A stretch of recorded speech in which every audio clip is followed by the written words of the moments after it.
बैनी माधव सिंह गौरीपुर गांव के जमींदार और नंबरदार थे। उनके पितामह किसी समय बड़े धन-धान्य संपन्न थे। गांव का पक्का तालाब और मंदिर, जिनकी अब मरम्मत भी मुश्किल थी, उन्हीं की कीर्ति स्तंभ थे। कहते हैं इस दरवाजे पर हाथी झूमता था। अब उसकी जगह एक बूढ़ी भैंस थी, जिसके शरीर में अस्थि पंजर के सिवा और कुछ शेष न रहा था, पर दूध शायद बहुत देती थी, क्योंकि एक न एक आदमी हांडी लिए उसके सिर पर सवार ही रहता था। बैनी माधव सिंह अपनी आधी से अधिक संपत्ति वकीलों को भेंट कर चुके थे। उनकी वर्तमान आय 1000 रुपये वार्षिक से अधिक न थी। ठाकुर साहब के 2 बेटे थे। बड़े का नाम श्रीकंठ सिंह था। उसने बहुत दिनों के परिश्रम और उद्योग के बाद बीए की डिग्री प्राप्त की थी। अब एक दफ्तर में नौकर था। छोटा लड़का लाल बिहारी सिंह दोहरे बदन का सजीला जवान था। भरा हुआ मुखड़ा, चौड़ी छाती, भैंस का 2 सेर ताज़ा दूध वह उठकर सवेरे ही पी जाता था। श्रीकंठ सिंह की दशा बिल्कुल विपरीत थी। इन नेत्रप्रिय गुणों को उन्होंने बीए इन्हीं 2 अक्षरों पर न्योछावर कर दिया था। इन 2 अक्षरों के उनके शरीर को निर्बल और चेहरे को कांतिहीन बना दिया था। इसी के वेदक ग्रंथों पर उनका विशेष प्रेम था। आयुर्वेदिक औषधियों पर उनका विशेष विश्वास था।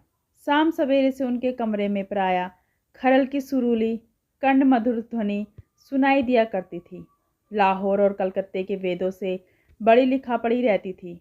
श्रीकंठ इस अंग्रेजी डिग्री के अधिपति होने पर भी अंग्रेजी सामाजिक प्रथाओं से विशेष प्रेम न थे, बल्कि वह बहुधा बड़े जोर से उसकी निंदा और तिरस्कार किया करते थे। इसी से गांव में उनका बड़ा सम्मान था। दशहरे के दिनों में वह बड़े उत्साह से रामलीला में सम्मिलित होते और स्वयं को किसी न किसी पात्रा का पाठ लेते थे। गौरीपुर में रामलीला के वही जन्मदाता थे। प्राचीन हिंदू सभ्यता का गुणगान उनकी धार्मिकता का प्रधान अंग था। सम्मिलित कुटुंब के ही वह एकमात्र उपासक थे। आजकल स्त्रियों को कुटुंब में मिलजुल कर रहने की जो अरुचि होती है, उसे वह जाति और देश दोनों के लिए हानिकारक समझते थे। यही कारण था कि गांव की ललनाएं उनकी निंदक थी। कोई कोई तो उन्हें अपना शत्रु समझने में भी संकोच न करती थी। स्वयं उनकी पत्नी को ही इस विषय में उनसे विरोध था। यह इसलिए नहीं कि उसे अपने सास ससुर, देवर या जेठ आदि से घृणा थी, बल्कि उसका विचार था कि यदि बहुत कुछ सहने और तरह देने पर भी परिवार के साथ निर्वाह न हो सके, तो आए दिन की कलह से जीवन को नष्ट करने की अपेक्षा यही उत्तम है कि अपनी खिचड़ी अलग पकाई जाए। आनंदी एक बड़े उच्च कुल की लड़की थी।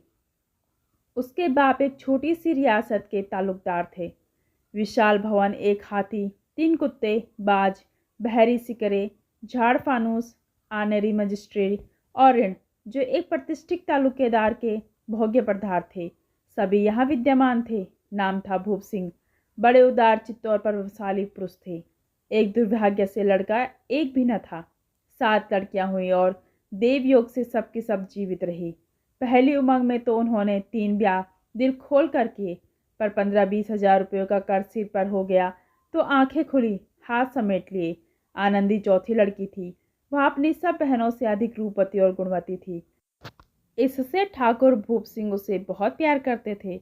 सुंदर संतान को कजाति उसके माता पिता भी अधिक चाहते हैं। ठाकुर साहब बड़े धर्म संकट में थे। इसका विवाह कहाँ करे? न ये चाहती थी कि ऋण का बोझ बढ़े और न ही स्वीकार था कि उसे अपने को भाग्यहीन समझना पड़े। एक दिन श्रीकंठ उनके पास किसी चंदे का रुपए मांगने आया। शायद नागरिक प्रचार का चंदा था। भूप सिंह उनके स्वभाव पर रीझ गए और धूमधाम से श्रीकंठ सिंह का आनंदी के साथ ब्याह करा गया। आनंदी अपने नए घर में आई तो यहाँ का रंग ढंग कुछ और ही देखा। जिस टीम टाम की उसे बचपन से ही आदत पड़ी हुई थी, वह यहाँ नाम मात्र को भी न थी। हाथों घोड़ों का कहना ही क्या, कोई सजी सुंदर बहली तक न थी। रेशमी स्लीपर साथ लाई थी, पर यहाँ बाग कहाँ, मकान में खिड़कियाँ तक न थी, न जमीन पर फर्श, न दीवार पर तस्वीरें। यह एक सीधा साधा देहाती गृहस्थ का मकान था, किंतु आनंदी ने थोड़े ही दिनों में अपने को इस नई अवस्था के समान अनुकूल बना लिया, मानो उसने विलास का सामान कभी देखे ही न थे। एक दिन दोपहर के समय लाल बिहारी सिंह 2 चिड़िया लिए हुए आया और भावत से बोला, जल्दी से पका दो, मुझे भूख लगी है। आनंदी भोजन पकाकर उसकी राह देख रही थी। अब वह नया व्यंजन बनाने बैठी। हांडी में देखा तो घी पाव भर से भी अधिक न था। बड़े घर की बेटी किफ़ायत क्या जाने, उसने सब घी मांस में डाल दिया। लाल बिहारी खाने बैठा तो दाल में घी न था। बोला, दाल में घी क्यों नहीं छोड़ा? आनंदी ने कहा, घी सब मांस में पड़ गया। लाल बिहारी जोर से बोला, अभी परसों ही घी लाया था, इतना जल्द उठ गया? आनंद ने उत्तर दिया, आज तो कुल बाबर कर रहा होगा। वह सब मैंने मांस में डाल दिया। जिस तरह सूखी लकड़ी जल्दी से जल उठती है, उसी तरह शुद्धा से बावला मनुष्य जरा जरा सी बात पर तिनक जाता है। लाल बिहारी को भावच की यह ठिठाई बहुत बुरी लगी। तिनक कर बोला, मैके में चाहे घी की नदी बहती हो, स्त्रियाँ गाली सह लेती है, मार भी सह लेती है, पर मैके की निंदा उससे नहीं सही जाती। आनंदी मुंह फेर कर बोली, हाथी मरा भी तो 9 लखा का, वहाँ इतना घी नित्य नाई कहार खा जाते हैं। लाल बिहारी जल गया, थाली उठाकर पलट दी और बोला, जी चाहता है जी पकड़कर खींच लूँ। आनंदी को भी क्रोध आ गया, मुंह लाल हो गया। बोली, वह होते जो आज इसका मजा चखाते। अब अपढ़ अजड़ ठाकुर से न रहा गया। उसकी स्त्री एक साधारण जमींदार की बेटी थी। जब जी जाता उसे हाथ साफ कर लिया करता था। खड़ा उठाकर आनंदी की ओर जोर से फेंकी और बोला, जिसके गुमान पर भूली हुई हो उसे भी देखूंगा और तुम्हें भी। आनंदी ने हाथ से खड़ा रोकी, सिर बचा गया। उंगली पर भी चोट आई। क्रोध के मारे हवा से हिलते पत्ते की भांति कांपती हुई अपने कमरे में जाकर खड़ी हो गई। स्त्री का बल और साहस, मान और मर्यादा पति तक है। उसे अपने पति के ही बल पर पुरुषत्व का घमंड होता है। आनंदी खून का घूंट पी रही गई। श्रीकंठ सिंह शनिवार को घर आया करते थे। बृहस्पति को यह घटना हुई थी। 2 दिन तक आनंदी कोप भवन में रही, न कुछ खाया न पिया, उनकी बाट देखती रही। अंत में शनिवार को यह नियमानुकूल संध्या समय घर आए और बाहर बैठकर कुछ इधर उधर की बातें, कुछ देश काल संबंधी समाचार तथा कुछ नए मुकदमों आदि की चर्चा करने लगे। यह वार्तालाप 10 बजे रात तक होता रहा। गांव के भद्र पुरुषों को इन बातों में ऐसा आनंद मिलता था कि खाने पीने की भी सुध न रहती। श्रीकंठ को पिंड छुड़ाना मुश्किल हो जाता था। ये 2-3 घंटे आनंदी ने बड़े कष्ट से काटे। किसी तरह भोजन का समय आया।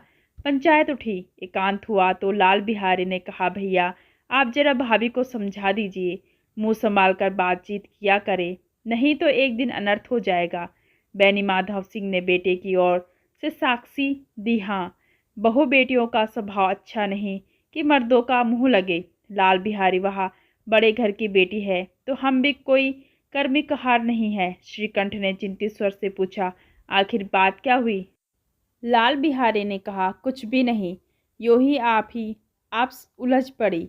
मैके के सामने हम लोगों को कुछ समझती ही नहीं। श्रीकंठ खा पी कर आनंदी के पास गए। वह भरी बैठी भी थी। यहाँ हजरत भी कुछ तीखे थे। आनंदी ने पूछा, चित्त तो प्रसन्न है?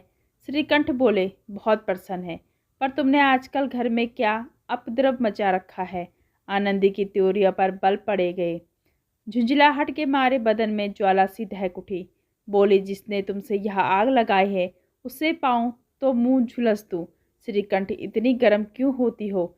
बात तो कहो। आनंदी, क्या कहूँ, यह मेरे भाग्य का फेर है, नहीं तो गवार छोकरा जिसको चपरासनी करने का भी शऊर नहीं, मुझे खड़ाओं से मार कर यूं ना करता। श्रीकंठ, सब हाल साफ साफ कहो तो मालूम हो, मुझे तो कुछ पता नहीं।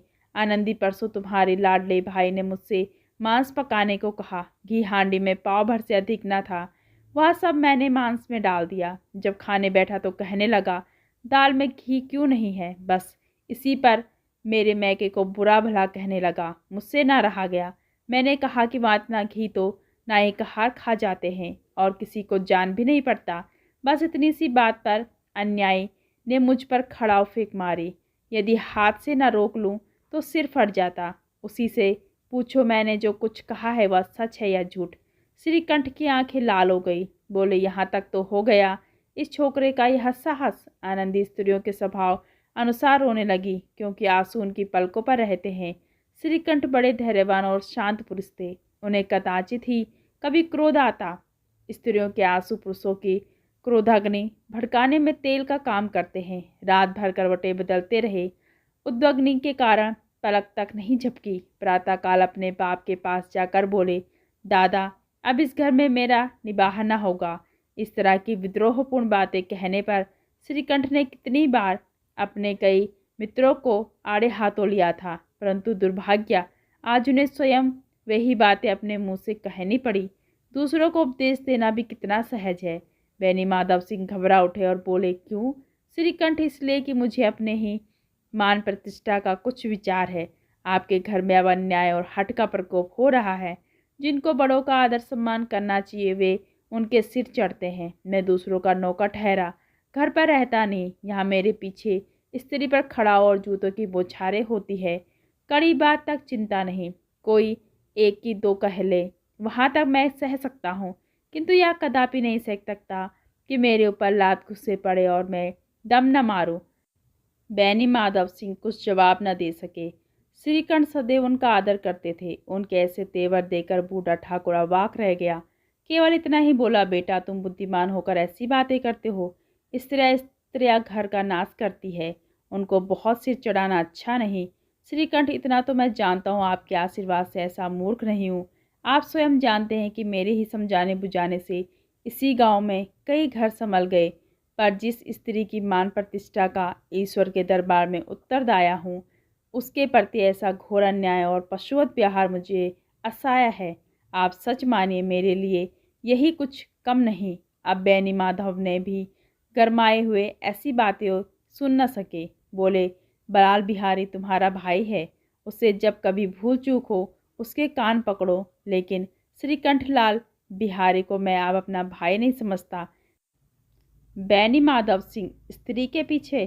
श्रीकंठ जी नहीं, उसकी क्रूरता और अविवेक के कारण।